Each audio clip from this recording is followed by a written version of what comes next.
Hello there, and welcome to the Paranormal Guys. Coming to you live from my northern studio in the snowy Great Northern Kingdom of Vermont. Oh, and I'm not as freezing tonight as I was last night, but it it could be worse. I mean, it could be better, but I ain't gonna complain. All right, so I apologize. We've had some technical difficulties tonight with the studio, and my guest Claire has been amazing and waiting on us. The chat is open. I should be going out live on Yerg's radio. Uh, I'm hoping that. Hey, there we are, token metal. So I must be going out live. I'm hoping that we can get the live call in going if anybody wants it. Ross should be working on that one, but at any rate, we have kept our guest waiting too long. We can catch up on me after we get rid of. Well, I shouldn't say it like that. After she leaves, we can catch up on me and all the exciting things going on with me. But we don't want to waste her time. Claire, thank you for being so patient and working with me. Anytime. It was well worth the wait. Well, thank you. I explained to you backstage, I'm up here in Vermont visiting my son, so we're kind of doing his setup and stuff, and so I'm kind of using his studio stuff, and he's trying to adapt it to my stuff, and so Oh, worked it's great just last trying to night. mix and match and mesh, and that never works with technology. Exactly. So yeah, we just switched back to all his stuff. So I'm using his headset.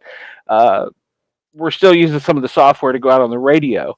So, Listen, but I yeah, can't even figure out how to make Bluetooth work, so the fact that you're even doing this is really remarkable to me. I'm getting to the point where I'm going to be that old man going in Radio Shack. So it's getting close for me.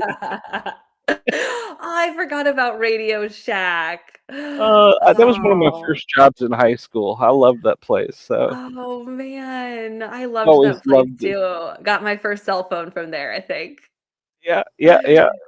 I've always loved technology, so I've always played with this stuff. So Oh, it's such a great skill to have. I mean, I feel like that's what our world is now. So I need to remind myself of that all the time when I feel like I'm falling behind on apps or this and that. And,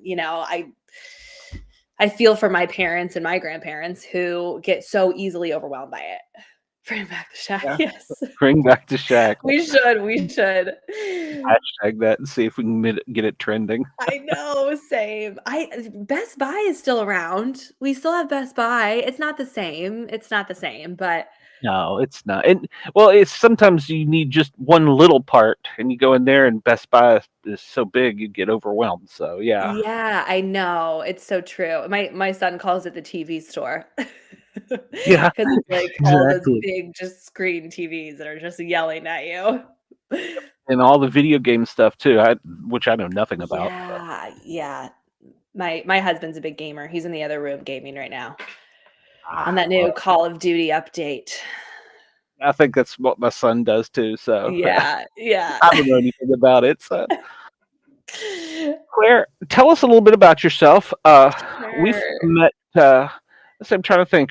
I contacted you because I Yeah. was reading your book, or I had read about your book and wanted to learn more about you and your book. But Mhm. first, tell us about you. I mean, what makes you tick? How come you decided? Sure. Well, hi everyone. It's so nice to be here with you this evening. My name is Claire Isenthal, and my debut novel came out October 3rd. I worked on it for about 7 years, and it wasn't like I was working on it solely at that time, but it took me 7 years from the start to the finish when it came out and was actually published. So it's been a really long journey to get here. I wrote the book when I lived in Chicago, and I now live in the Indianapolis suburbs with my family. So I'm a Midwest girl through and through. Grew up here, went to college around here, and at Purdue University. And so, anyways, the book is a thriller novel, and it is a page turner. It is about a young woman who is taken hostage by a domestic terrorist organization, and they use her to infiltrate her computing company that she works for to target Chicago's electrical grid. So it's got some romance elements to it, but it's mainly a lot of action. And I think the reviews have been really, really, really positive. So I encourage anyone who loves a good thrilling read to check it out. You were right about a page turner because I was sitting reading and I'd be like, okay, hold on, I got to go a little bit further before I can stop now. Yeah, good. That's the goal, right? Keep you So hooked and I that's wrote so it how fun. I like to read myself because, I have a short attention span and I have a really bad habit of reading ahead in books, which I don't like to admit, but I wrote it so you can't because you just have to get to that next chapter. You don't want to skip ahead. And so I hope that the short chapters and the dual point of view kind of helps me with that. Yeah, the short chapters did, but then I just found myself, okay, I fell asleep last night reading some of it, and I woke up at like 6 this morning with the iPad in my lap. So Oh, good. Oh my gosh. Well, I love hearing that. I can't wait to hear your thoughts on the end. The end is probably what's really been uh yeah, it's so far it's it's great. So, oh, good. so Good. Thank you so much. what prompted a little girl like you to write a book about a big old domestic terrorist organization? I get that question a Describe lot, yourself as a actually. Midwestern girl there. So I know. Well, a lot of people look at me and they're like, "You wrote this?" And I'm like, "Yeah." And a lot of that is because I think the voice of so one of the point of views of one of my main characters, I guess you could call him the antagonist, is his name is Wolf. And you never find out his name. He operates under an alias because this domestic terrorist group operates entirely under aliases that are all inspired by different animals. And you learn the reason for that when you read the book.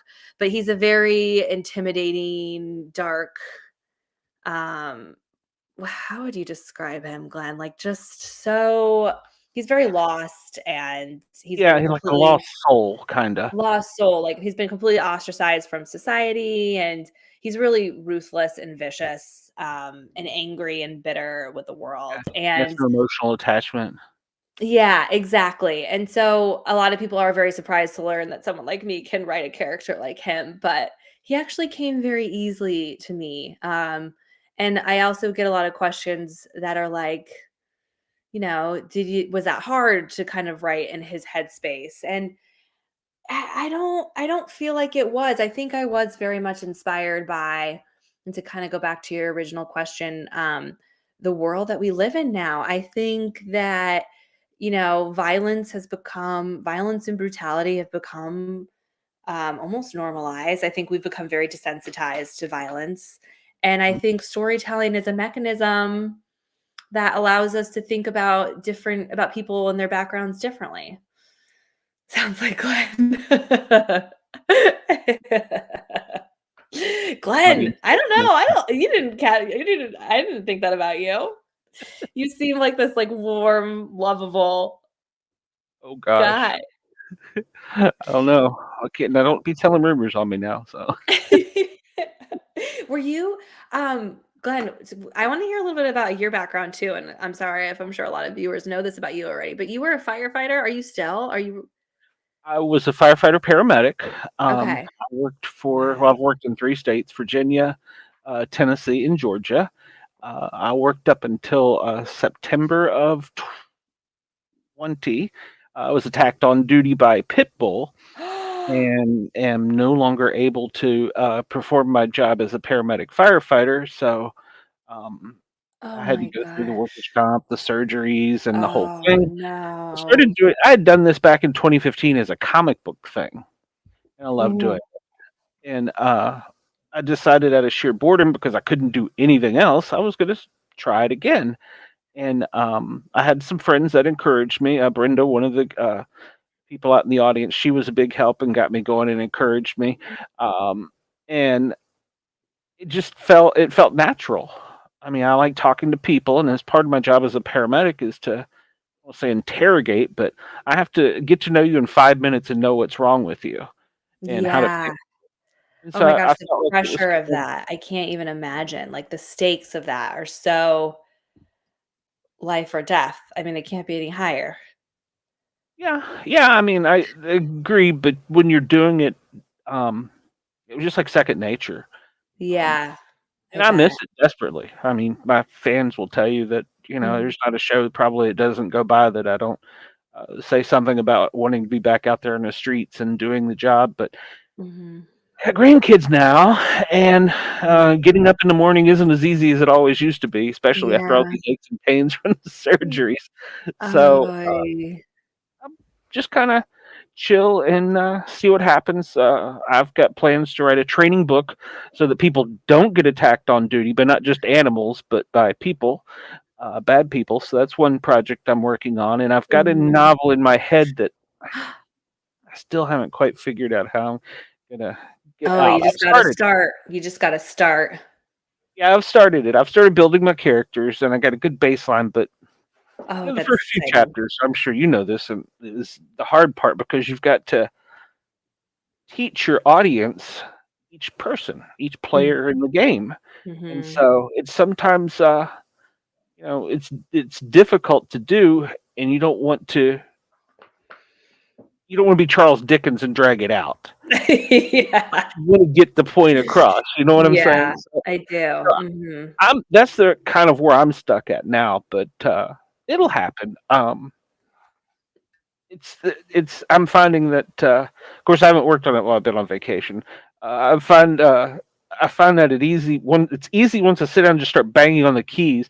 The hard part is going back later and trying to put it together. If that makes sense. Yes, it does. Yeah, it really does. The structure of it is, I think, what a lot of writers really struggle with, and it takes a while. It does take a while, and it takes many drafts usually to, like, really figure it out. So, I think it's great that honestly, if you're just banging on the keys because you just don't put pressure on yourself, and that way, um, like, it's so interesting because I think every writer has a different nemesis, whether it be like redrafting and rewriting, which is mine, or whether it be the blank page, which I think some people get really paralyzed by. Um, and so it's just kind of like figuring out what makes you tick in order to just get it done and get it down and like, you know, m- giving yourself enough to work with so that when you go back to it, you can piece it together and make it work because you can't do that if you don't have it down, anyways. Hmm. When you started in yours, you kind of did little time jumps. Yeah. Um, and how did you have to write it all together and then kind of go back and cut and splice to put it back together? You know what I'm saying? Like, in other words, did you write the whole Yeah. scene out and then go, okay, I'm only going to include this and then cut to this scene like a director would? Is that how you intentionally did it? Oh, that's a really good question, in comparison. N Sorry. no, I'm actually trying to think. I did not I did not, but um like, that's not how I wrote it, but I have had to go back and, like, move chapters around a lot. So, the Okay. opening of the book now was not the opening of the book originally.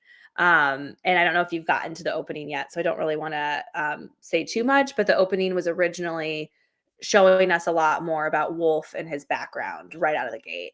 And when I was in the process of trying to get published, I would meet with different agents and editors, and one in particular who I really admired in the industry was like, "This isn't where your story starts."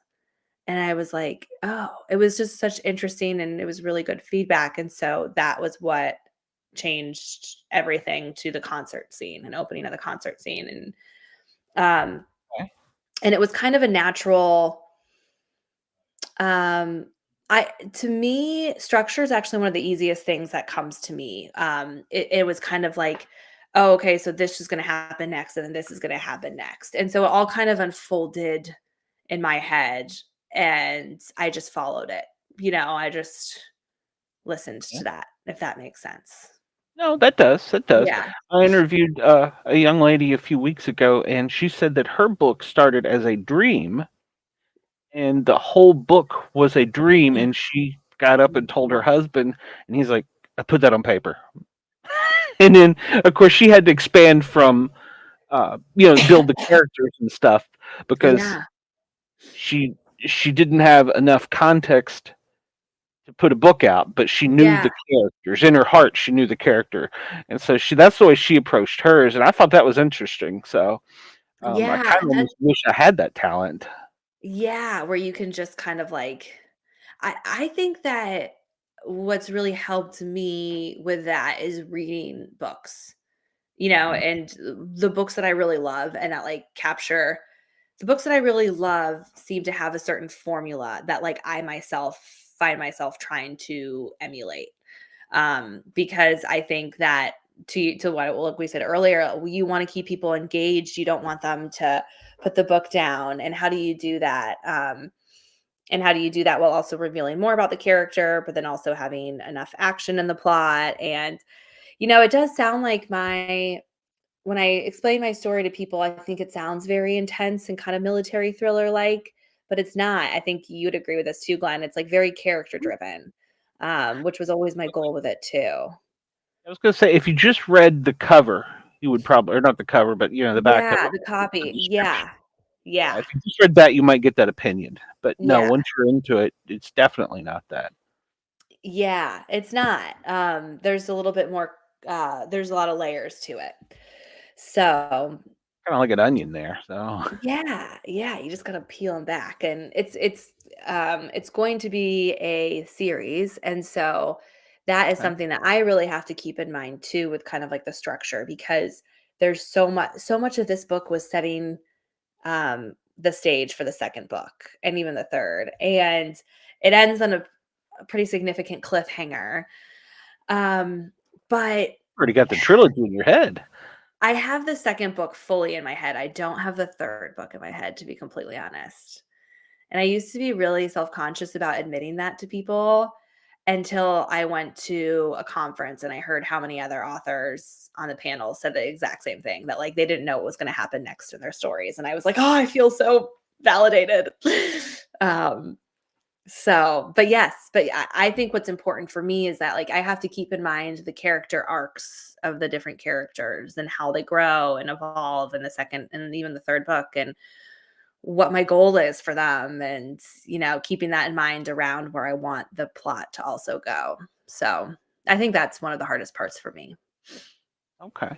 Now, did you sit down and write out like Wolf, John Doe, whatever, and write Yeah. out a little like a notebook of what that person was or what they were about or anything like that?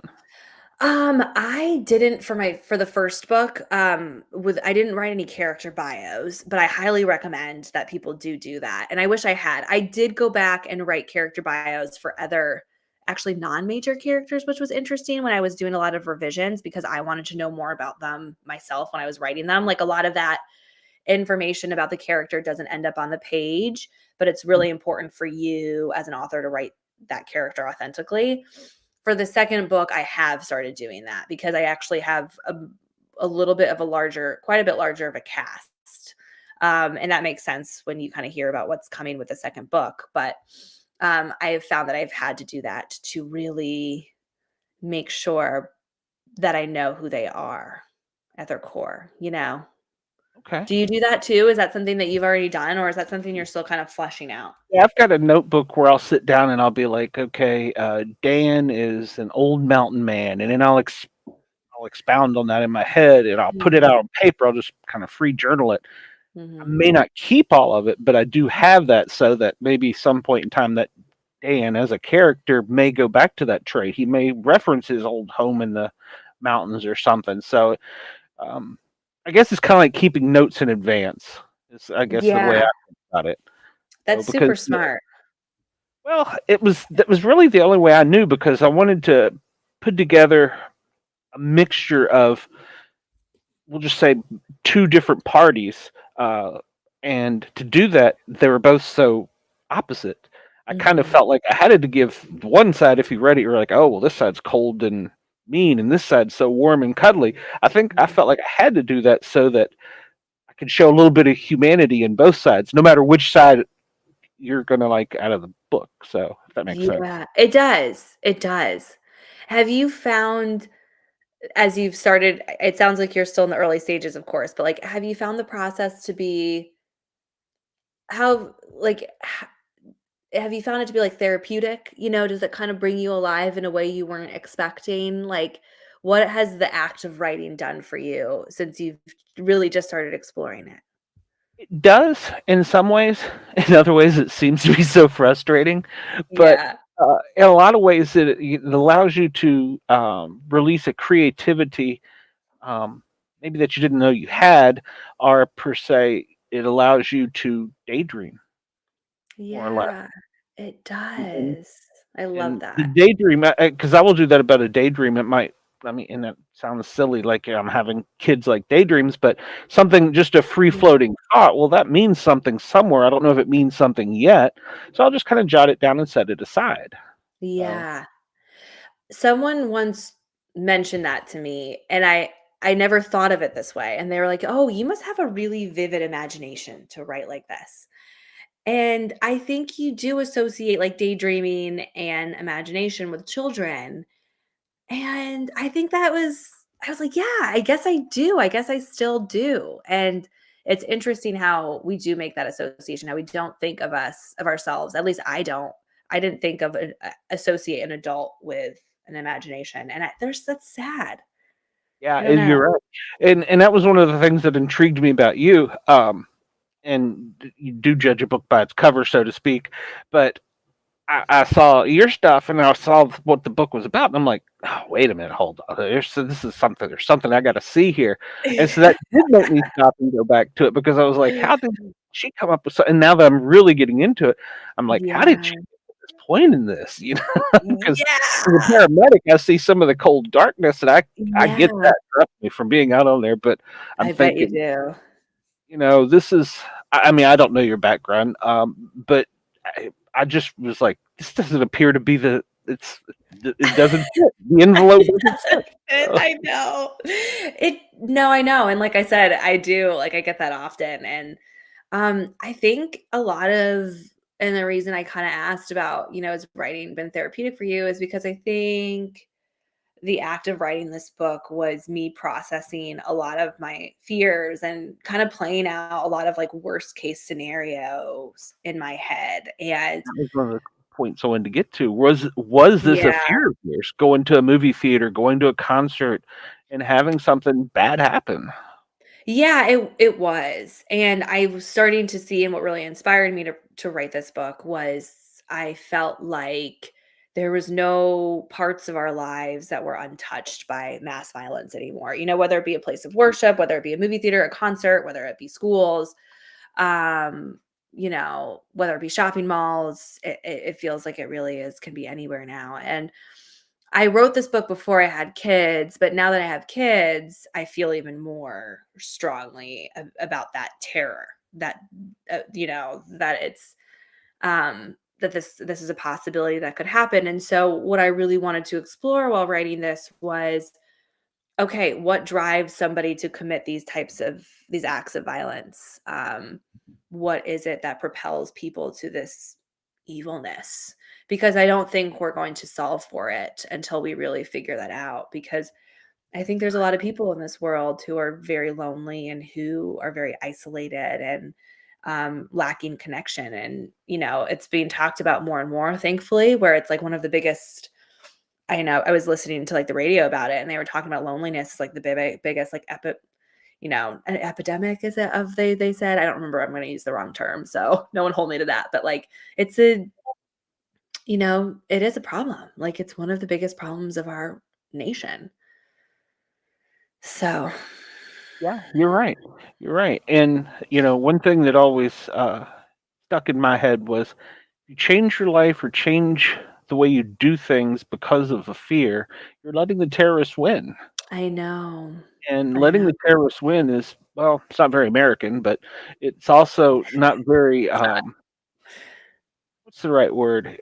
It's not that it's not rewarding, but it's almost like it's taking a piece of you. You know, Yeah.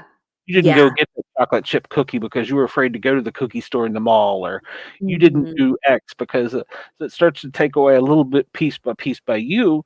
Yeah. And on the other side of this, I could see where we could turn into almost the anti of your character like that and become just as cold and bitter about things. Yeah, yeah, it does, and as you were saying that, I was thinking how my husband and I, we went on a my husband had a holiday party, and so we went away for, like, a night, and we were grabbed something quick from a mall to eat before we, like, went and checked into our hotel because it was right by the hotel, and it was a shopping mall, and we both were like, we were like, "I don't know if I feel safe here." Like, we were like, our sense of security has, um, really become so distorted now.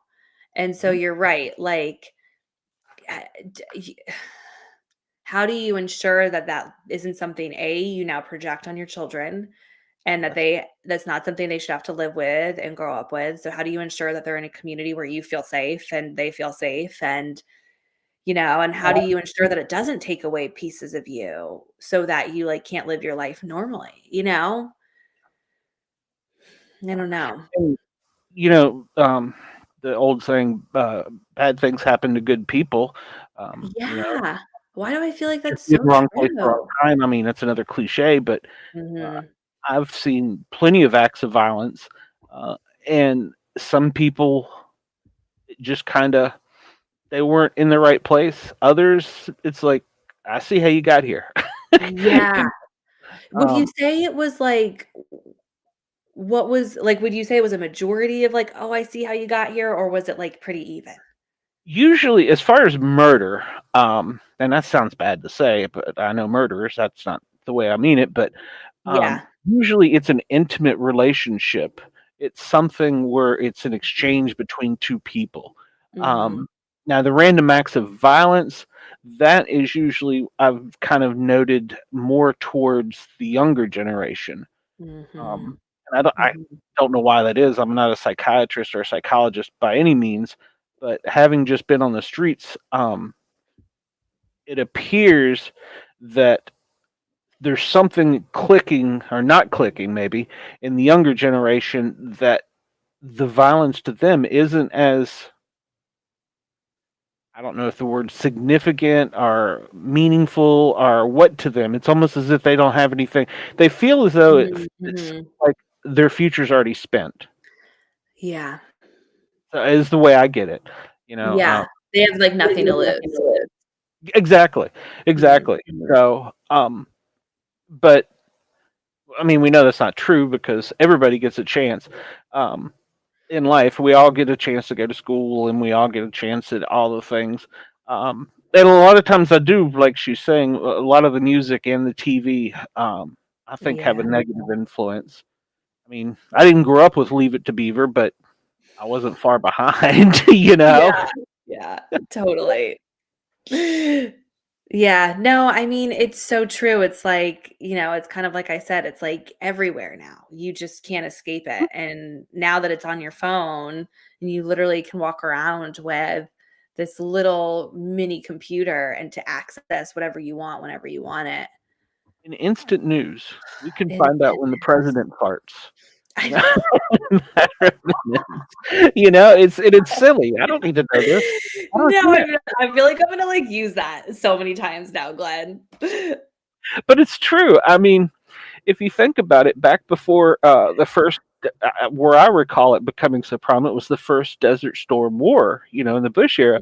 It's Mhm. like you just suddenly it's right here in our living room, Used to it would be over Yeah, there, and like you yeah. said, now it's on our phones, and I don't I think I mean, I know I'm getting old, I hit 50 now, I get it, but I don't think we need to be inundated with that much stuff, you know? Yeah, and I think what's happening is that, now everyone's starting to have an opinion about all of it, and so these events and these wars, people are starting to have all of these, like, it's starting to public opinion is starting to sway politics, and in some cases, I think that's obviously, of course, very important, but in other things, it's like people don't know what the F they're talking about, and they think that they do, and they think they're experts in it, and they're really not. And so, I think a great example of what's happening with Israel and with Gaza right now, and it's becoming a misinformation war, and people are at each other's throats.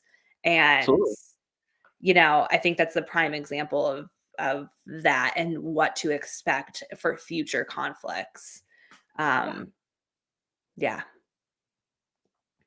Yeah, it's crazy, it is crazy. uh, It if is. you if you read one headline, just one headline only, a Facebook headline on something, and it's inaccurate, and you never go back and learn that it was wrong or it was fake news, to coin a term, and that gets you angry inside, then you're not doing yourself due diligence by researching for one. But the problem is that we have too many of those drive-bys that don't research the articles, that don't research the Exactly. things, not in, just in the media, but I'm talking, if you form an opinion, it's Yeah. bad because people step on ants, whatever. Uh, Yeah. if you just read, lady kills a, what do you call, a herd of ants? I don't know, a colony of ants with with her foot. Oh well, Yeah. that's bad. But if you read Yeah. she had to do it to save her potatoes or her farm or whatever, that's a different context. There's so many Yeah. people who just read that one little blurb and not Yeah. know You're the thing. 1000%. That it's So very dangerous. It really is. It's really, it really is, and dangerous. I, I don't I know how it's gonna play out. no, and it's only get more. I mean, Yeah. I know now that I'm doing this. I never knew there were so many social medias. I know. I mean, the, Sure, you're seeing that too. oh my gosh, yes, and I have found everyone the most what I've learned the fastest these past 2 months since the book has come out is, like, I always thought on my publishing journey and on my book writing journey, I was at the hardest part. Like, I thought the writing the book was the hardest part and then getting it right, and I thought the hardest part was getting it published. And now that I'm here, the hardest part is marketing and promoting the book. I mean, it is nothing could have prepared me for that, I think. And the expectations and like keeping up with it and to your point, like social media, I mean, I have to be on like Instagram, Facebook, Twitter, or now X. TikTok is so Oh, huge. And then even like YouTube. And I'm like, that's a full-time job. That's a full-time job. I yeah. don't have time for that. You gotta stay up late at night and come talk to dumb podcasters, so No, this is the best part about my job. And I well, that's can't good. yeah, I mean, this is what I love to do, but to think about creating a TikTok video and to think about how many, like, views and likes you're gonna get, that is, like, the bane of my existence. Yeah, the guy who runs the radio station for me, Ross, he's always reminding me, he says, "Don't look at the views on your shows, don't," he goes, "You can't see my listeners." He goes, "And they go back and Yeah. watch your stuff." He goes, "Don't look at that, don't pay any attention because Yeah. I get so wound up in, well, I only had 20 views on this video. I don't know if it was me Yeah. that sucked, guest that sucked, or it was the wrong time or whatever." Mhm, And mhm. so I was, and then TikTok. I hate TikTok with a Oh passion. my god. I really, really struggle with TikTok. And it's interesting because I've also learned that, like, you have to speak to people differently on Instagram or on Facebook than you do on Yes. TikTok. Like, it's like a different language, and I don't the book talk community, I have actually found to be incredibly supportive, more supportive than the community on Instagram, like the Bookstagram community. Um, but I don't enjoy scrolling through TikTok. Like, I don't understand the appeal to it either. I don't really love it. I don't either. Well, so, and well, hi, and let me go back and touch on something too. You get so many people that get negative on there too. I They can get know. No, downright you mean. And there's no You point in that really either. do. Yeah. I And mean, you can get I invited canceled them to so come on the fast. show, and I'll make fun of them on on live. I don't care. Yeah, yeah, I know, but then for, like I think on TikTok, it's like a whole wave of people against something, and there's something different about that, like, I don't know. Yeah, that does get almost its own little hive mind type of thing with TikTok. Yeah. Ye I'm not a fan of that. So, yeah, exactly, exactly. have you had any I guess I don't know the easy way of putting it, but any creepy fans? Because once you get out there in a little bit of public, you start getting people that sometimes get a little weird. And I so, know. have you had any Knock of on that yet? wood. Knock on wood, no, not yet. Good. No. I've only had really positive, but it's coming. Like, I know it will come in the sense too of like or like nasty, people who reach Yeah. out and things like that. I know it's inevitable, but so far it's just been really positive. Like One the people restraining order in, so oh god. Oh no, don't put that on it'll me, be some Glenn. dumb podcast. Uh, well, so your genre, have you thought about branching out and doing any other type of genres or any Not yet. Because I feel like I'm just so focused on getting this trilogy done. Like I can't think it outside of that yet. Um, but I've learned so much throughout this process. So I've learned to never say never. okay. Yeah. Like I could definitely see myself writing a different genre. I feel like I don't even have the headspace to think about like what it could be at this point because I'm just Are you a big movie fan or any I'm other a type? big show fan. Like I actually don't watch movies very often, but I watch a lot of shows. Are you Okay. a big movie fan or are you more what are you Uh, big? I'm more show Okay. fan. You know, What's your sometimes favorite show right now? oh gosh. Well, I've been stuck doing podcasts on Big Brother for so long. I don't know that I know, but I need to get back into the Disney series and get back into like Loki and stuff like that. So, Yeah. Wait, I don't watch Big Brother. Will you tell me a little bit more about it?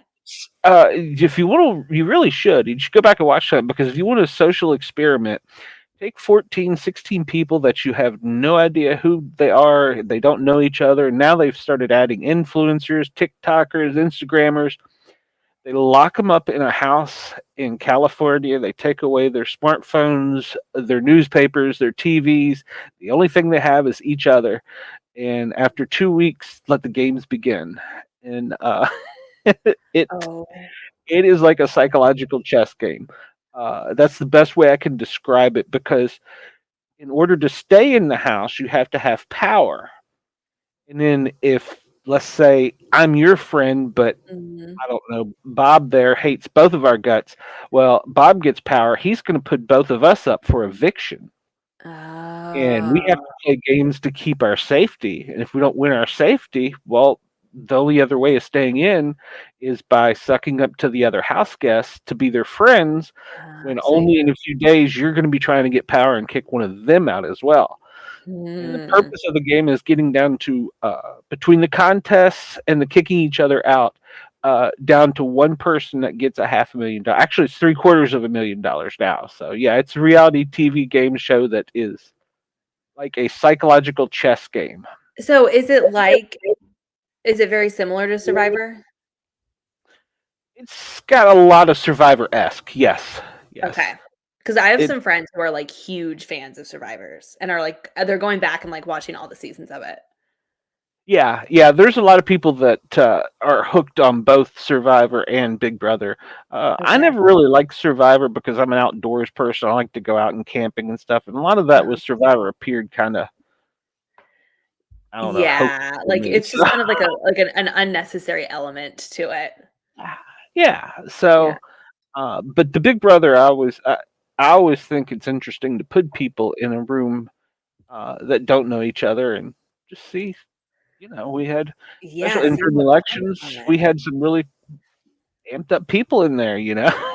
Oh my So, gosh, I need to go back and watch old episodes of it. That sounds right up my alley. yeah, that's a really good show. Now they're doing a Christmas game, which has like the best of. I think they started with 9, and they were winners of seasons. They put them in the house for 2 weeks, and the Fun. games have been very intense. And tomorrow night is the finale on CBS. Ooh.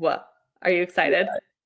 Yeah, I am because none of the people I picked to win are in the final four, but um, the We final used four to do people that with The there. Bachelor. My friends and I, we would do, like, Exactly. a bracket. Yep, yep. Yeah, The final yeah. four is definitely the people that earn their spot there, so that's good. It's not like they just slid their way through there, and that's another with the game. If you're really good, there was one young kid that was just kind of like the typical stereotypical beach bum kind of guy, didn't really have a lot of common sense. He slid the entire game through. See, And sometimes but, like, are they actually the brilliant ones then? You know what I mean? Like, I don't know. he, he got the girl, but he didn't get the money. So, so I don't, Hmm. I don't know. It's I Hmm. think in the long run it was probably more expensive for him. I was gonna say I think I'd go for the money, Yeah, but I would too. So, well, did you when you were growing up? Did you ever read comic books? I didn't read comic books, but I read a lot. And I love and I know this isn't a comic book, but it's a graphic novel, but I loved The Walking Dead. And I loved the show of that. I didn't I was the loyal I followed The Walking Dead for a long time and then I stopped watching it because I just couldn't anymore. Did you ever Oh, watch did, did you yeah, oh watch yeah, that yeah. That's filmed one? in Atlanta, and I've actually been Oh on some of the yeah. set. So yeah, Have you? yeah, That's really cool. And I saw that they're doing did you see that they're doing all those spin-offs now? yes, Are you gonna yes. be watching all of those too? I don't know. I think they took a lot out of me already, so I I that's don't know. I know, and I'm like, yeah. And like I said, I didn't like I watched, like I said, for a very long time, and then I kinda like You know, the guy who after created it, Robert Kirkman, he was yeah. by trade a comic book writer, and I remember hearing that about because he came on and was interviewed all the time on, like, The uh, Talking Dead, and yeah, that's what he said. one of the things he abruptly ended the comic book series. It was on an odd number, and nobody like saw it coming. And he just did that because he wanted to leave the what if out there. He Mm, never explained in the comic book how the virus began, where it all started, mhm. or whatever. And he was, and you want to talk about some crazy fans attached to it. He was joking at a comic book convention, and they asked him, how it was going to end because he's tied up in so many projects. Eventually, he's got to let something Yeah. go. And Yeah. he said, "Well, I was thinking about just having Rick open his eyes in the hospital, and it was all a dream." Oh, you want to talk about upsetting so many people in the Walking Dead world. They were like, "I've been invested in this and it's just a dream." Do not. Don't you dare. Did he do that?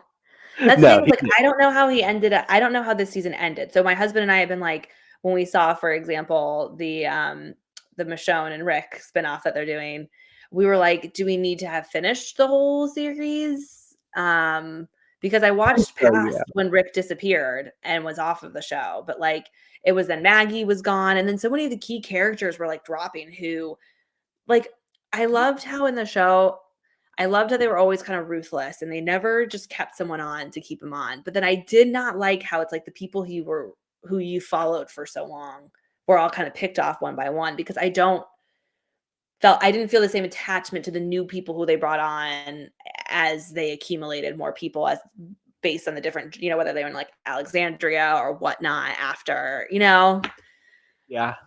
Well, Negan was my guy. So Oh, I loved Negan. Oh my gosh. Oh, what was his name again? Who played him? He's so good. I can see his face now. I'll never. Oh, I know. I need to look it up because it's gonna really bother me. Yeah, Negan was my hero. I Um, don't. He was actually. Jeffrey Dean Morgan. Jeffrey Dean That's Morgan. right. Yeah, yeah, he They was so actually voted in a comic book world about who was the most ruthless comic book character, and Negan beat the Joker out. And the Joker was a mass murderer. So really? That's fascinating. I loved the Batman yeah. movies. Actually, Cobra in my book is based very loosely on Negan. Ah, okay. Mhm. I'll have to Yeah. keep that in mind now. I'm going to go Yeah, back and he's not a huge character, so you won't see much more of him other than some of the initiation scenes, but he was based loosely on Negan. I loved him okay. too. All right. He was such a Well, I mean, brilliant character. we all borrow things, so I know. Yes, we do. Yes, we do. we can But take and refine your character could be Duke in my book that does something quite the same. You yeah, never know. yeah, you never do. What is it? Imitation is the most something of Form flattery. of flattery. Yeah. Yeah, Yeah. yeah, you got what I Well, was trying to say. one thing we always ask our guests, Mhm. because we are the paranormal. We talk about ghosts, things that go bump in the night, Bigfoot, stuff like that. I love that. You ever had any paranormal experiences? Hmm. Um Honestly, I don't think so. Okay. You seem like you're wondering though. I am. I'm, like, thinking back, like, I feel like I'm going to, like, so I'm gonna be, like, laying in bed and be like, "Oh, darn it, I should have told Glenn this one time."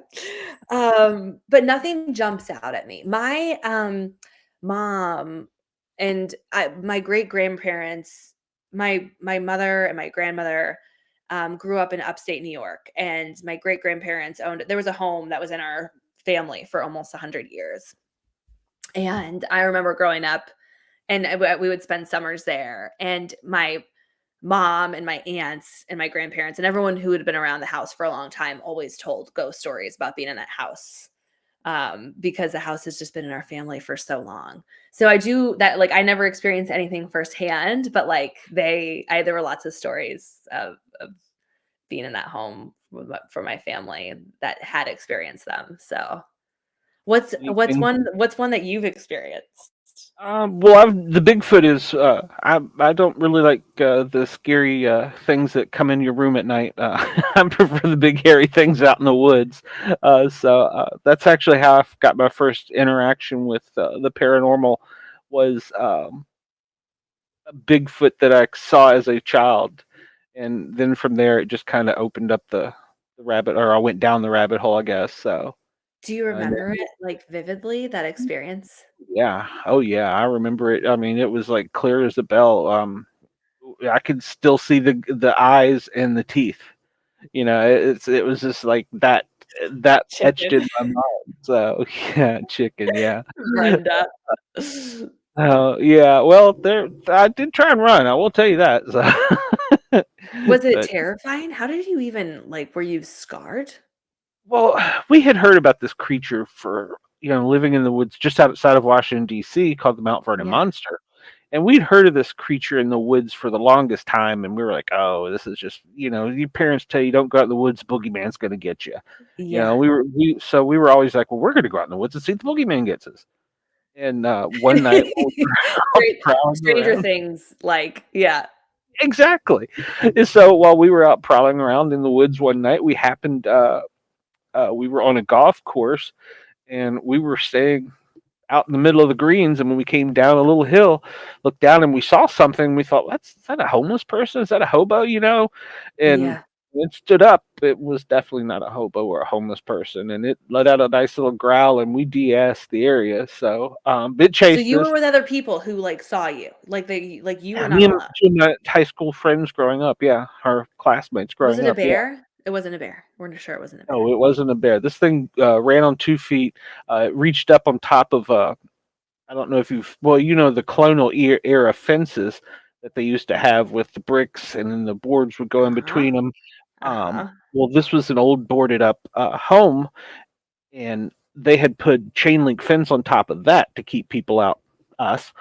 And on top of that, there was the 3 rows of barbed wire. This thing grabbed the top row of barbed wire and flipped itself over and ran across the fire road and did the same thing on the other side, landing in like a little swampy area. And that's where I got the up close view of the face, where I could see the eyes were just a silver reflection. There was no person in there, and the teeth were probably the whitest teeth I've ever seen in my entire life. So, and it kind of growled at us, and we were like, "Okay, it wants us to leave. Whatever it is, we're out. Check, it wins." So, Oh my goodness. I'm sorry, yeah. I feel like your viewers have probably heard about this one for, many times, but r I'm Oh, yeah. floored. Always, I'm sure there's probably somebody who's heard it, but and so that got me experience. And I did grow up in a haunted house too, so that was kind of another thing. But I'm not. That's why I'm not a fan of the haunted things. So Yeah, I bet. That did bring back Stranger Things. Did you like that show? yes, yes. Love that The other show. one filmed in Atlanta, so That was filmed in Atlanta too? it I is. feel like Yes, it is. there's, almost everything that's filmed in Atlanta though, I feel. Atlanta is like Hollywood South. Um, Yeah. it's almost annoying because now there's so much going on there. Where there's HBO, Disney has a theater studio there. There's like 2 or 3 others. Um, it's they constantly are either messing up traffic because they're filming in a downtown or they're Yeah. doing something. So it's almost of an inconvenience. So Yeah, that is the people it brings in, I'm sure can be a little. yeah, well then there's those. So yeah, so Yeah, Atlanta's getting its own little melting it's pot getting of stuff. crowded. It's getting crowded. Yeah, yeah. Well, I don't want to keep you. I'd love to keep you and talking to you Yeah. forever, but I know you gotta I be a know, mommy in the same. morning. If I didn't have a curfew with my Well, your bed. husband's gonna be up playing video games, He so probably is. He probably is, but I'm like, "Fine, have fun. I need my rest." you don't need beauty rest. Come on now. Yeah, yeah. So, where can everybody get your book? Anywhere. You can order on Amazon, you can order on barnesandnoble.com. It's in I don't know if it's in an Atlanta Barnes& and Noble. It's anywhere. And if Okay, it's not, if you walk into your bookstore and you ask for it and it's not there, ask them to just order it for you and they call me. will. I'll beat them Yeah. up. We gotta have Yeah. Claire's book. Yeah. Say like, why do you not have this here? Um, Do you have a but website? I do. It's www.claireisenthal.com. So my first and last name. The book right here. Oh, Brenda, it's in Texas. Yay. Yep. Better It's be. it is a good The Rising it is a Order. good book. Yep. Yes. And Glenn, I expect a review once you're done because I want to hear your thoughts. So you have to message me and let me know. Can do that. I can do that. And I want to get an autograph, because you're gonna be famous for Yeah, you be doing I you think you doing so? movies. Well, this book really it A lot has of people do say that. They're like, this needs to be made potential into a movie. Yeah. because it. I mean, the opening scene is almost like a movie. Yeah, it's very cinematic. A lot of people have said that. So hopefully we'll Exactly. see. I mean, you never know. And I can't remember who said it here, but you never say never because that means giving up. So we're definitely not doing that. That's I right. love that motto. I'm not going to say that. So it's it's been a lot of work, but my favorite part has been the readers and people who've read it and have connected with the story and like it. And like I said, I think it's a really engaging read. And I think it'll keep you on your toes. So thank you so So much far, for it has having me, me. Glenn. Oh, yeah. I get to read a lot of books for people, and Okay. not for, I guess, from. I guess that's that right. And Mhm. not all of them keep me in suspense, and not all of them do I finish. I mean, that probably sounds bad, but I mean, No, I'm the same. gosh, there's some of them that are like you said, just they keep you gripped. You got to know what's the next page, and there's others like, it's, Yeah, I know exactly that feeling. I do. And I just think everybody's time and energy and attention it's limited and so whenever someone does read it, I feel very honored, because I know how much everything else is it's just vying like for a people's quick attention. fix of adrenaline. That's the way Yeah. I feel about it. It's kinda like a quick fix Oh, because at love one that. point you're kinda like going, "Oh, oh, oh," and then you're like, So it's like, well, like the fade to black, you know what I'm talking about, yeah. Like, "Oh, no, nuts." So, yeah, you got Yeah. your little adrenaline fix in there, and it just kinda brings you back down, so, yeah, yours is definitely like that and keeping you glued to it, so. I'm gonna have you be on my next book jacket cover. That'll be like the blurb on my book jacket. The little It hit of adrenaline you need. is. It really is it's the way I looked at it 'cause I'm, being an adrenaline junkie, firefighter, paramedic, You that was have to kinda be like to do the way your it was. job. Yeah. So, yeah, it was kinda the way it was because I was like, "Ooh, I get this. I know where we're going with Yeah. this." Yeah. Wow, thank you. That is such a compliment. I've never thought about it that way before, obviously, because I don't think you experience like, I don't have the ability to experience my work like other people do, so I love hearing things like that. It makes it just so worth it because, like I said, it's been a long journey to get here, and it's been so hard, and there've been so many it's just a I roller coaster. was gonna ask you one other thing. I know you Oh, need yeah. to go, but did you No. ever think about self-publishing?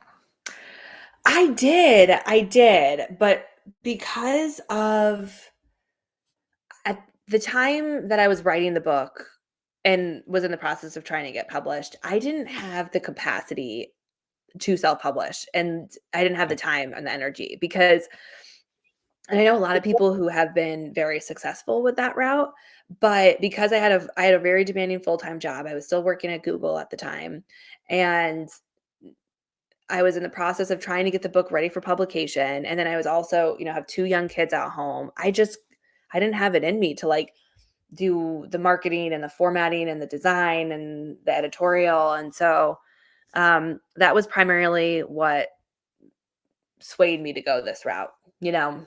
Okay. That's Yeah. fair. That's fair Yeah, it was because the time element to it. I think if I'd had more time, I would have absolutely considered that.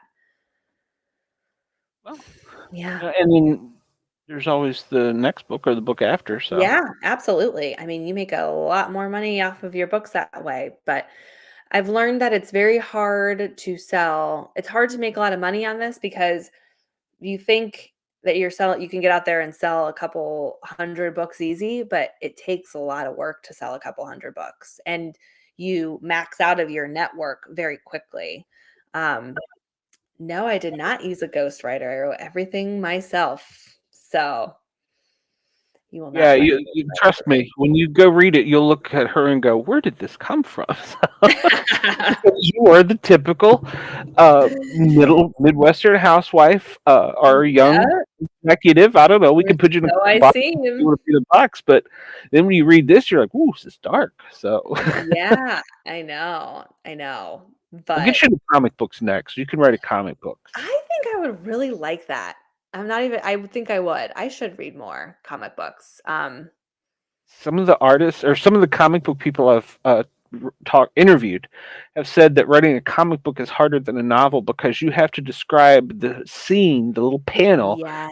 the artist how you want it, and you almost have to write a mini book about Yeah, each little panel because it's in your mind and you see it and you can paint yeah. it with words, but that doesn't mean Claire's going to see it the way I see it.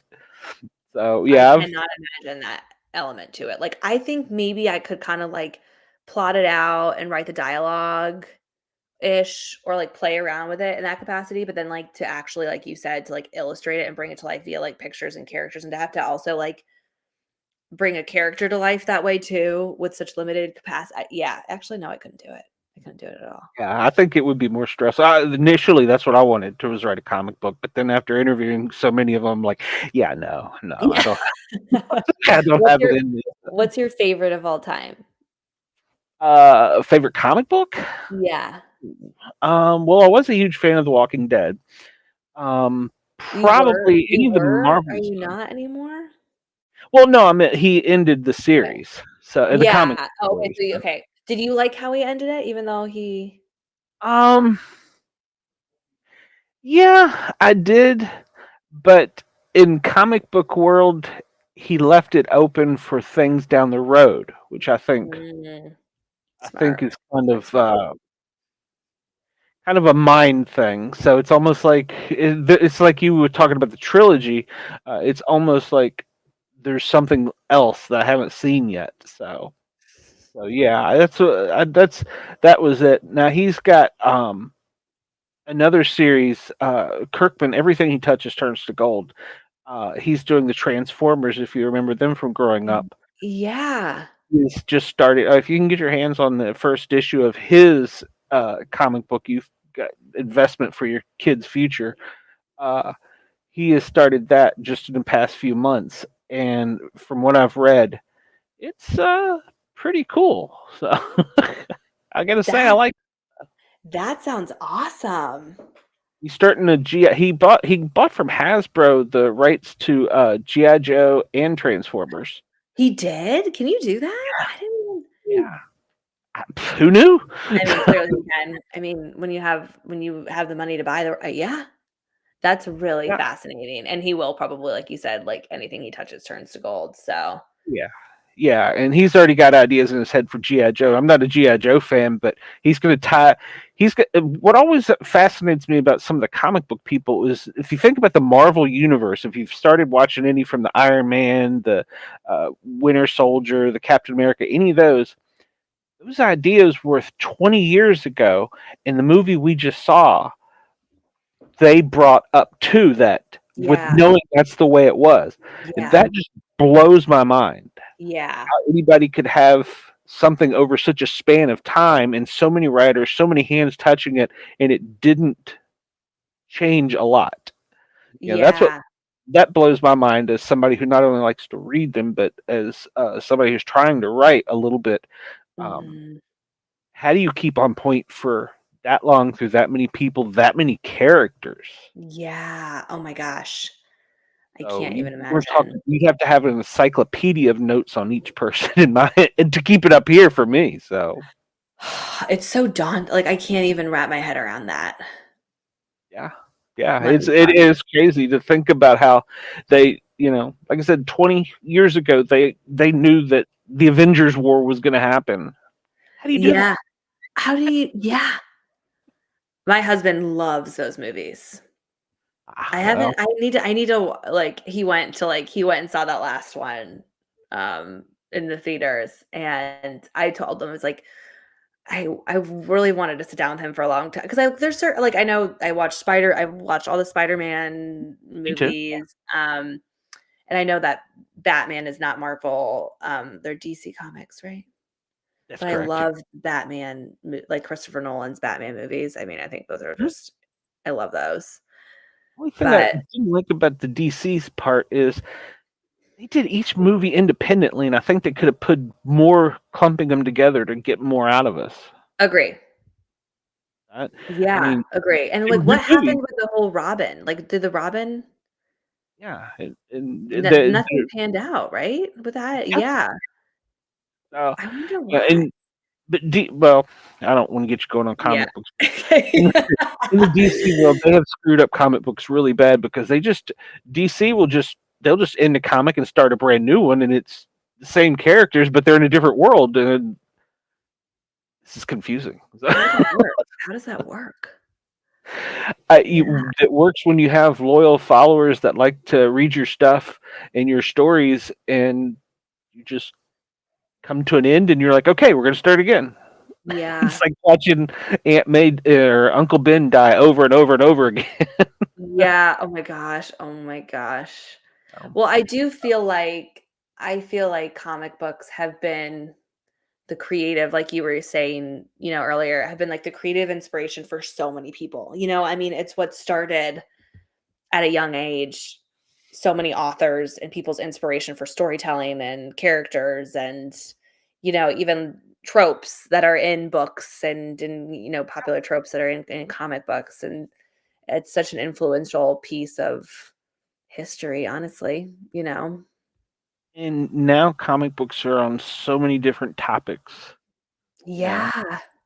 it's I've interviewed people that I interviewed a guy out of Orlando that come up with his own characters, uh, and it's right on, and he's Yeah. self-publishing and doing it, and you Oh, know, that's cool. of course he does other things, but that was as a kid that's what he wanted to do. That's what got him going. His Mhm. world around him wasn't so shiny, so Mhm. he dug himself into the comic books. So Mm.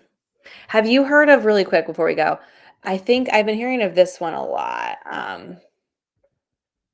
is it Heartstopper? Have you heard of that one? Heartstopper. Yeah, that was a Um, big one, I think I heard of, that's been, like, becoming very popular, and they made it into, like, a Netflix show. Um, hmm, yeah. Heartstopper. No, the name doesn't sound familiar, but Okay.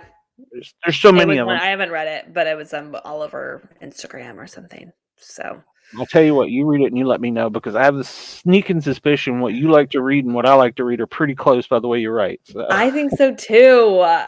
I can't wait to hear what you end up writing, and I can't wait for that journey to really unfold for you, and that's awesome. thank you.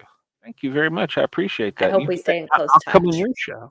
I would like that. I would like Yeah. that very much. So I'd love to do something like that. Once I have a little bit more time, I would love to do something like create a show and give back to the people who have supported me on this journey. And yeah, I would love to I do that. always tell everybody, I've got a mic and I got a mouth, and if you want to come on and talk, come on. So any Wednesday night at 9 o'clock Oh, I love Eastern, we're that. here.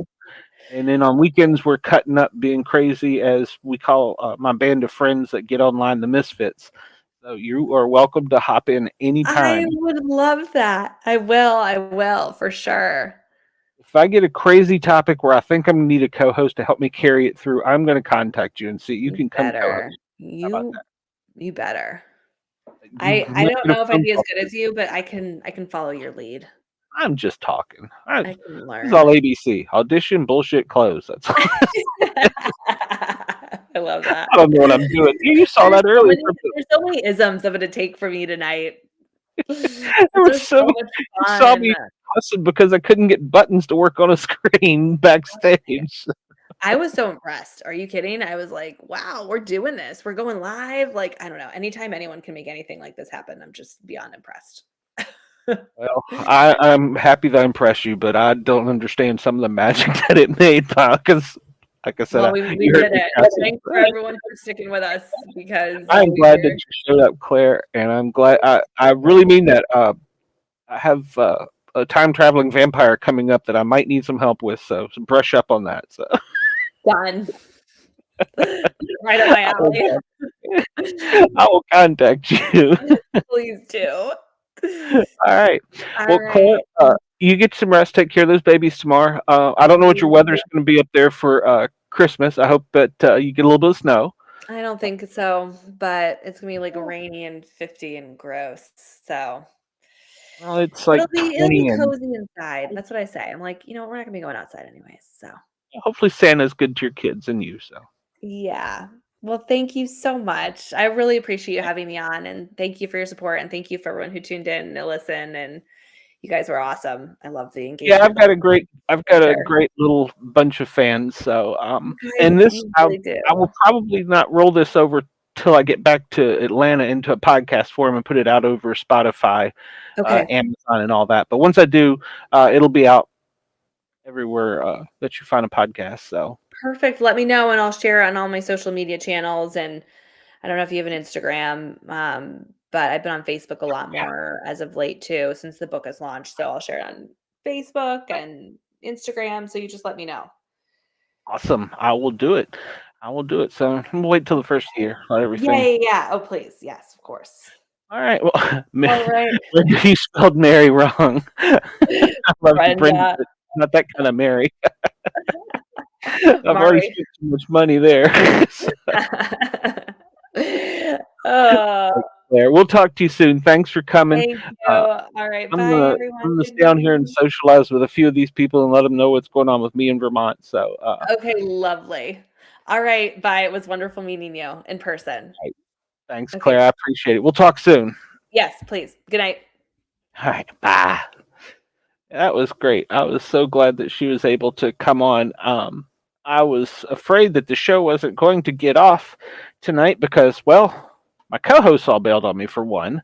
For two, yeah, I did just throw them under the bus. For two, um, the studio setup that I was using last night worked perfectly, and then tonight something changed, and we're still not clear what it was. But it caused all kinds of problems and feedback. I think we almost deafened Ross with some of the noise coming from it. So, but we got it worked out. I'm obviously using my son's headset, um, and I'm hoping it sounds all right. It did from the test we did, so that's why we got a late start. But for anybody that doesn't know, we drove up to Vermont to see our grandchild and to spend Christmas up here, hoping for a white Christmas. Um, hasn't necessarily panned out the way we wanted it to. It appears it's just going to be a cold Christmas, although it has snowed a bit. Uh, but it's not like we were expecting a huge blizzard. But they say something may happen towards the end of the week, so we'll see. So that's all that's new with me. If anybody wants to hop on here with me while I'm still live, I'll be more than glad to throw it out there, open mic. Otherwise, well, I don't know that we're going to have a wet one up here. Um, I think all that's going to stay to the south. If it was as cold as it is, it would definitely be snow. So, but yeah, I don't know that it'll be wet up here. I think more down in the south, down in your region. I know in Texas, I think you're supposed to get some uh, uh, wet stuff, but I don't know. I don't know if you're going to be cold enough for snow down there. But um, yeah, so yeah, if anybody wants to jump in there, I will send the link. Hit me up on Facebook. My phone's been sitting here making noise, so hopefully it wasn't somebody trying to get in touch with me. But yeah, I bring you in. We'll chat. Any of you, if you want to. Brenda, are you going to get snow over the next few days, or is it just rain? 'Cause if it's snow, you're lucky. I wanted it up here. That's why I came up here. So, um, Brenda says, send the link. She'll brush her hair. That's my girl. Uh, yeah. We wanted or Beth really wanted the white Christmas more so than me, but we came up here and it got a little bit of snow right off the bat, but then it kind of tapered off into nothing. It was spitting snow when I went out there earlier. It's been well. Currently, it's already in the teens. So yeah, it's 20. So it's been pretty dang cold. Not no rain. But it's been pretty cold up here. We've gotten to spend some good quality time with the little grandchild. She's great. Love being around her. And I got to spend bonding time with my son while he cusses the computer because it's not working. So yeah, but all in all, it's been fun. Vermont is very beautiful. It's very very cold, more cold than I was anticipating actually, but it's very beautiful. It reminds me a lot of Tennessee. It's very rural up here where he is, and is part of the Northern Kingdom. It's very rural, but God, it's beautiful. He does have some woods on his property, and I have been trying to get myself acclimated a little bit to see if I can go out there and see if I can see anything squatchy. Um, so he hasn't seen anything, but who knows? If they like the cold, it's here, so they can definitely not have to worry about it. Um, but yeah, and I've been reading Claire's book. Claire's book is it's I if you followed me enough, you know I'm not a huge reader. Um, Her book is keeping me locked in there. I can't put it down. As I said last night, I fell asleep. This morning, woke up at 6 a.m. with the iPad in my lap where I was still reading it. So, yeah, it's a good book. So make sure to pick up her book. Um, and I will post the links. Probably not till I get back to Atlanta, but I'll post and update all the links and stuff and put it in the comments. Um, I'm sure that you would enjoy it. Most of my fans would enjoy that type of genre because it's it gets a little dark, a little twisted, but it goes into things that we like. So it goes into the areas of the fantasy land that we like, and then we have to remember that it is just a novel. So I should actually went over that a little bit more with her, but yeah. So, any more questions? I see Ms. Brenda is popping in here. Any more questions for us? Hello there, Brenda. How are you? Can you hear me? That I brushed my hair. Hey, I brushed my teeth today, so I mean that's one. Oh, mine are easy. I just take them out and brush them. It kind of works out better that way. You get everything off. Alrighty then. Good to know. Good to know. Yeah, we were trying to get the show set up, and it worked fine last night. It worked fine. No, in fact, no, you weren't backstage last night. You were backstage the other night. The night before, And, yeah. it was fine. And then tonight, I don't know. When Ross and Kyle, Ross is friggin' amazing. Him and my son Kyle worked on this for about 8 hours trying to get it figured out. Oh wow. So, we finally bailed and put this microphone in, and we just finally we were just like gonna roll with it. And Claire was so nice. She was backstage, and she's like, "We can reschedule." And I'm like, "No, we've already got people in the chat, and I'm really into your book. You're here. You've made time for me. Let's just roll and see what happens." And so far, it's worked out. Yeah, I still don't know. Kyle said he's gonna try tomorrow to figure it out to see if he can with a fresh brain. So. Is there a show this Saturday? Well, we can Or talk no? about that. Okay. I haven't scheduled one, but some people have said they wanted one, and if people want to see the Misfits, we could have our own little Misfits Christmas show, and just whoever's around wants to hop on here, we can do that. Oh, Yeah. that's fine with me. I'm not going anywhere for Christmas this year, and then I don't know if you found out, but my godmother passed away this morning, so Sorry. I'm gonna try to make sure my some of my other family's going there, but my daughter can't go. So my daughter was gonna go spend Christmas with my cousin, and now they're on their way to California. So it's been one of those days, let me tell you. Well, it's not a good time for anyone to pass away, but around the holidays, it seems like it's even worse. So yeah. And I hate to hear that. I've got a doctor's appointment at 7:40 in the morning. I've been fighting an infection, so I've got to get some antibiotics. So I'm really not down for any travel. So, and that's what happened with her. She had an infection. It went septic, and I guess she had a little internal bleeding, and they didn't know from where. She went back in the hospital, and they put her in ICU, and I guess from what they say, she just didn't make it through the night. My daughter called me really early this morning, and I was half not even knowing where I was, hopping into walls when I was trying to go to the bathroom, and I was a big mess. Damn it, Jack, you have to send me a video of that. So.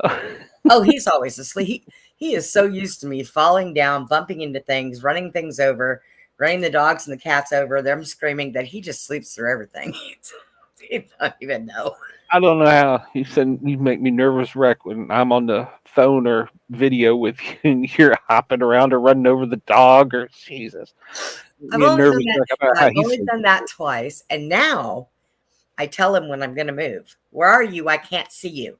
And he gets in front of me, grabs me by the sock on my foot, and pulls me as I'm moving. So I don't get him now. He's getting smarter at it. He's learning. You need a dog whistle on the side of your wheelchair, so when you're moving, it's blowing the air through the whistle. Yeah, I've actually got two of those. Those damn things don't work. I don't care what it is. They don't work. I didn't think they did. They were for deer whistles initially, but yeah, I didn't think they worked. So I mean, I'm better off buying a duck call for him. He'll listen to that. He'll be like, "Oh, oh man, that's funny." Well, we're what? How many days away? We're 5 days away from Christmas. Yeah, yes. 5 days. 4 days. Harper got her letter from Santa today, so that was kind of cool. I don't know how that happened, but apparently this is such a small community up here. Someone who knows all the people in the neighborhood wrote letters to the kids. Oh, nice. Come through the mailman from Santa. I wonder if the terrorist got one and what it said. Boy, you better calm down or you're getting cold. Oh no, this is just for up here. I don't think he got one. Harper did tonight. She got hers. She was all excited, so it was kind of cool. Oh, that's neat. I bet. I have a feeling it is like Mayberry up here. Really? I mean, it is like Mayberry. It is such a small, tight knit community. They all know each other. That's funny. Apparently, it's kind of like a rite of passage after your second or third year up here that you have to get a snowmobile. Oh. So Kyle finally got one. And then so everybody suddenly just comes out of the woodwork and goes, you need to have this. You need to have this. And the sheriff's department up here actually patrols on them. Yeah, I bet they do. Not only just at main streets when it's messed up, but in the woods with them on the trails and stuff. And There's your they new told him Bigfoot crew. exactly. Told I don't know if I'm gonna be brave enough to get out on this thing with my son. He drives like a maniac. Soon. But Snowmobile, what's they going to told him happen? that You'll fall off, maybe back up over yourself. It won't hurt you. yeah, it's no big deal. But they told him they said they have I guess it's like groups that keep areas clean. So they help clean up around here, like with trees down, limbs down, stuff like that. Yeah. And like each different neighborhood has their own group. And so they were kidding him and saying, now that you've finally gotten one, you're in the gang. Oh, They have like riding jackets and shit like bikers. I bet. Oh, wow. So No. he says, you're in the Hey, gang. Kind of, they're kind making of the thing best with of me. what they got. Well, I mean, up here, the fire department's volunteer, the ambulance is volunteer. I mean, his closest neighbor is like 2 miles. So, yeah, it's literally like Mayberry. I was surprised. I can't remember the name of his gang, his snowmobile gang, but Frosty. I'll have to ask him tomorrow. I'll post it. And I was like, Rudolph. I said, you get a biker name to put on it? Ice balls. Ice balls. That's a good one. Ice balls. That would be the ice cat. So. The ice cat freezing his balls off. Yeah, that's the way to go. Yeah, everybody's so nice up here, and Where? that's a moonshiner. So hell yeah. I'm telling you, that would be better than Florida, than a condo in Florida. You know? No, it's so cold. It's so cold. Oh, you'll get used to it after a while. Your blood will thicken up. You'll be all right. That's what my son Plus- says. So. Plus, you know, That's what my it's son its said. He own says, little "Oh, yeah." Mayberry community. If you go get drunk, the sheriff just puts you in the cell and let you sleep it off till morning. Yeah. Because Yeah. what kind of damage are you going to do on a snowmobile? Wow. My luck. Yeah. I wonder if they get into pursuits. That would be interesting to have a live PD with officers on snowmobiles. That'd be pretty badass. We're in pursuit. Oh, God, that would be probably hilarious. You know how many people would probably pee themselves? Why don't you go start something and make sure your son's behind you videotaping so we can watch that. Exactly. That would just be, Wonder, hey, do they have sirens like they did on ships? Glenn's going to start a new Christmas tradition and make a new Christmas movie. Cops on four wheels. That'd be pretty badass. That'd be pretty badass to ride around a snowmobile with a little motorcycle siren. God, it would. That would be so hilarious. So yeah, So where I'm not- is everybody? everybody is upstairs. And that's it. No. I mean, where's Dina? And I know JT said he was going out of town, I guess. Where's Dina? To despair. Poof. Yeah, I don't know. Yeah. I mean, it was to the point where we were behind with getting the studio set up because of the audio problems, but to the point I was like, going, it is Wednesday, right? So your audio went away. No, I muted myself so I could holler for Jack. But Yeah, I don't know. I know that I guess everybody's doing their Christmas thing, so it would have just been nice to know, but hey, that's okay. I thought she said that she was going to read it because she was going to be here. You get me a pack out of the fridge. Got me. I don't know. So, and I knew that I wanted to talk to Claire for sure because I've been reading in her book and it's pretty damn good. So Yeah, it's out here at Barnes and Noble. Oh, it's in a red box too. That's kind of cool. make sure you get it because it's the opening scene. Like I said, I had started reading it a little bit beforehand, and I really dug into it while we came up here. But I was like, how does she write this? Because I don't mean to be stereotypical, but you look at her and you think she doesn't look this dark and evil. Haven't you ever heard that big things come out of small packages? Did you just not believe that? It's kind of scary if that's the way she's thinking. Her mind's working. Her husband might want to sleep with a bulletproof vest on or something. Hey, I have read and watched so many horror movies and have collected so many of them that I could probably, if I sat down and put my mind to it, I could probably go bump to bump with Stephen King. He's a jerk anyways, so I know I'd probably outdo him because, I'd put him in my book and he'd be the rotten, smelly bad guy. You need to every day just sit down for 10 minutes and free flow some ideas. Yeah, I know I've had people tell me I should write just about, because the people that I see that are no longer with us anymore, some of the experiences with them and it would probably be interesting. I don't know. I've thought about it, but I think until I get my eyes straight, I'm telling you, man, I think I'm going blind. I'm going to ask my eye doctor if they got seeing eye dogs on sale. That can drive a wheelchair. Huh? You do not need another damn dog. Well, if I relied on these two to help the blind, they'd walk me into every freaking wall. I'd really be running into stuff. No, they've actually been really good to you. Know what they've been doing, Glenn?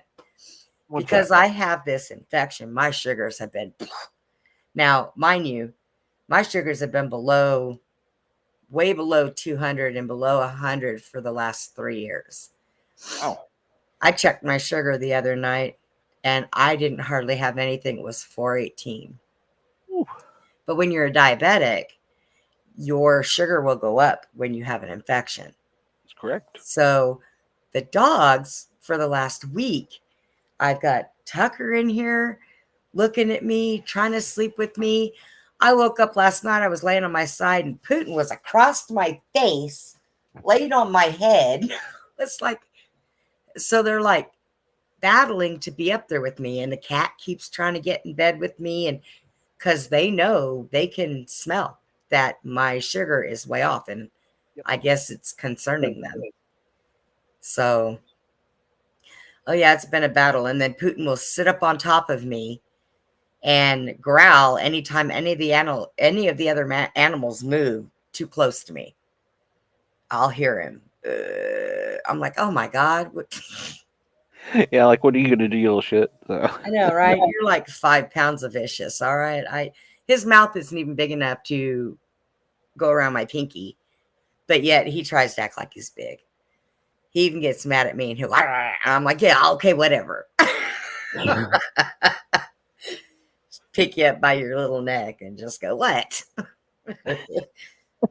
Yeah, so they've been doing pretty good. They know that, I'm not right.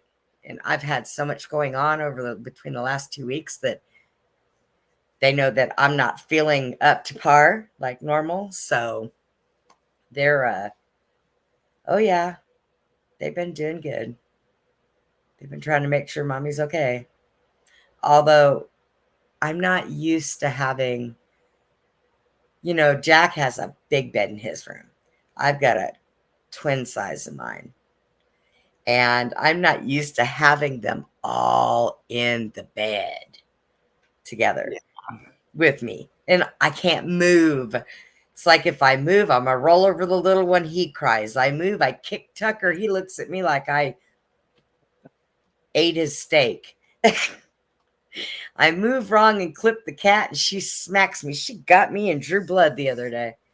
Good Lord.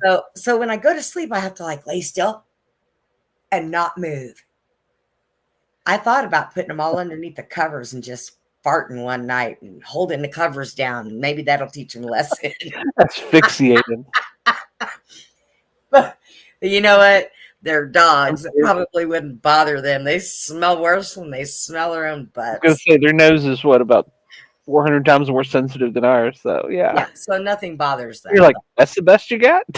I know, right? They're like, you better do better than that. You think that's something? Let me show you what Purina does. Yeah. Nothing could be worse than I live next to a water treatment plant. Oh. And it's not all day, every day, but it's certain times of the day, certain days of the week. And the dog will walk out there and I'm like, ew, why are you smelling that? Do you know who that is? I don't know. I would argue one of my ambulance bases was near, I think it's Bush Beans. I think is who the company was. Oh, And they boil corn on oh, like certain days yeah. until you smelled thousands of gallons of corn burning. Not burning, but boiling. Oh, God. Yeah. That's, ugh. And then I you don't, could tell that when they were doing the corn and what was well, the other one? It was horrible. I mean, I like corn on the cob, so, and I boil it to make it, or you can wrap it up, throw it in barbecue, but I prefer it boiled. And that doesn't really bother me. But I guess if you have tons and tons of it, and Yeah, I guess that would be kind of and pretty it annoying. would on a real cool day, it would settle down into the valley almost like a fog. Yeah. Really? Ew. Yeah, I never did like it. Or I mean, they make cream corn, they make canned corn, they make I don't know Yeah. how many different ways you can make corn, but Hey, that the day that they did do corn they make corn nuggets? That's the question. I don't think Bush's makes corn nuggets, so Well, our Bush's chicken up here, they sell corn nuggets. Oh, Bush's shit. chicken. What? Could have had my dog running down the road. The damn gate's not in the door. Oh Lord. Like, oh, let's not have that happen again. No. I've already gone through All right, that well, one. I think I'm gonna wind this. You what? Huh? I said I think I'm just gonna wind this show down a little bit early tonight. Okay. I mean, Yeah, we'll talk about see what you want to do. But if yeah, nobody else is going to come on, then yeah, Uncommon Soul. If you're interested in having the Misfits, let me know. Warren. Warren. Anybody's interested. I don't mind putting the show up and scheduling it. I think we could have a good time just BSing. We don't necessarily have anything major, but a lot of people are doing holiday stuff, and I get that. So yeah, I mean, well, like I said, if they want to, me not doing a damn thing for the holidays, so yay me. It gets dark up here at like 4:00, and everybody's already in bed. So, Really? Yeah, they've been in bed. Oh my God! Talk it's about weird. rolling up the sidewalks. Oh, it's weird. Well, there's no Walmart, there's no Publix, there's no Safeway. Really? It's different world up here. Man, sounds like my kind of world. I need got a farmer's market. RV. One guy makes the honey, another guy makes the liquor. Everybody, No kidding. Yeah. It really is. It's nice, but cold. How did your son land that scape over there? Well, I don't know. Now he works for a world government agency, so. Wow. Well, man. Who knew? I know, right? He passed the security check being related to me. That happened. Hey, I'm telling you, man. He's the keeper. That's it. Ladies and gentlemen, thanks for tuning in. Let me know if you're interested in seeing the Misfits Saturday. We'll get it hooked up. Y'all have a good day. If I don't talk to you until next year, Happy New Year. Merry Christmas. Talk to you soon. Bye. Good night, y'all.